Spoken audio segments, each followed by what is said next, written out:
AITA for refusing to co-sign my sister's mortgage after my parents went behind my back? I, 28F, am currently sitting in my apartment, staring at my phone and debating whether to respond to my mom's latest text that just says, "I hope you're proud of yourself." So yeah, emotions are high, and I'm hoping writing this out helps me process everything.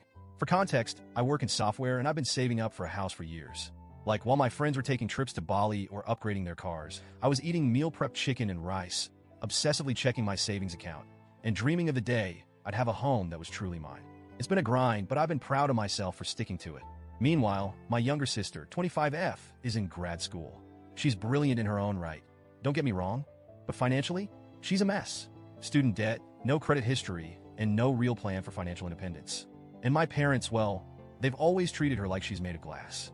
Growing up, the difference in how we were treated was always there, like this unspoken thing hanging in the air. I was adopted when I was very young after my parents struggled for years to conceive. I've always been grateful to them for giving me a home and raising me, but then surprise, a few years later my sister was born. Their miracle baby. And that's when the dynamic started to shift.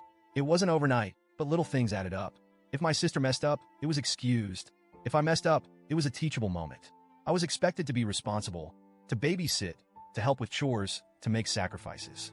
And when it came time for college, my parents told me they couldn't afford to help me much because they were saving for my sister's education. Fair enough, I worked my butt off, got scholarships, and made it happen on my own. Fast forward to last week. I get a call from my parents, and they're being weirdly chipper. Like fake chipper. You know that tone people use when they're about to ask you for something huge? Yeah, that. They dropped the bomb. "We found a perfect house near us for your sister. We already made an offer, but the mortgage won't go through unless someone co-signs. And well, you have the best credit score in the family, sweetheart." I genuinely thought I misheard them. Like, excuse me? You made an offer on a house without discussing the financial logistics first? Without even mentioning it to me? And now I'm supposed to fix it? I started asking questions. Who's paying the mortgage? Does my sister have a stable income plan for after grad school? What happens if she can't make the payments? My parents waved off every concern with vague assurances. "We'll figure it out. Don't be so negative." But this isn't a joke. Co-signing isn't just helping out. It's tying my financial future to their impulsive decision. If my sister can't pay, guess who's on the hook? Me. If I want to buy my own house in the next couple of years, the bank might see this mortgage and say, "Sorry, you're already carrying too much debt." When I pointed this out, my mom went straight for the guilt trip. Family helps family. "You know, we've always been there for you." My dad chimed in with, "You make good money. It's not like this will ruin you."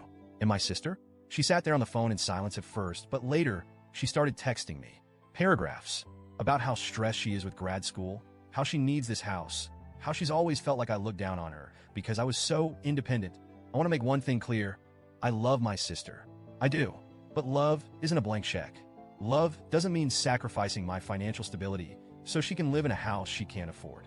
When I told them I wasn't comfortable co-signing, things escalated fast. My mom started crying, my dad got mad, and my sister sent me the text. "You know the one. I hope you're happy leaving me stranded like this. You always think you're better than me." I didn't respond. I didn't know how to respond.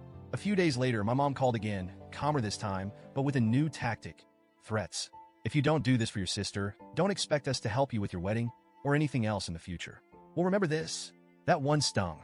Not because I expect financial help from them. I've been financially independent for years, but because it was so transactional. Like, my place in the family is contingent on my willingness to sacrifice myself for my sister. Over the next few days, the family group chat turned into a battlefield. Some relatives took my side, saying it was insane for my parents to put me in this position. Others took their side, saying, "It's just a signature. Why are you being so selfish?" But it's not just a signature. It's my credit score, my financial future, my peace of mind. I spent so many nights just lying in bed, staring at the ceiling, wondering if I was being heartless, if I was somehow failing as a daughter, as a sister. But then I realized something. This isn't about love or loyalty. This is about boundaries. I can't keep being the safety net. I can't keep setting myself on fire to keep other people warm. When I was younger, I thought if I worked hard enough, achieved enough, was good enough, my parents would see me the way they see my sister. But they don't, and they won't. And that's something I'm starting to come to terms with. I told them my final answer. No, I will not co-sign this mortgage. No, I will not pitch in for the down payment. I love you, but I have to protect myself too. The fallout has been brutal. My sister blocked me on Instagram and hasn't spoken to me since.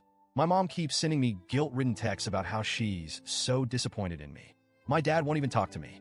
And here's the worst part. Part of me still feels guilty. Part of me still wonders if I'm the problem. But another part of me, the part that's been quietly growing stronger over the years, feels free. Like for the first time, I put my foot down and said, no, my needs matter too. If they decide to cut me off because of this, that's their choice. But I'm not going to let guilt and obligation dictate my life anymore. So, Reddit. AITA for refusing to sacrifice my financial future because my parents and sister made impulsive decisions? Or am I really the selfish villain they're making me out to be?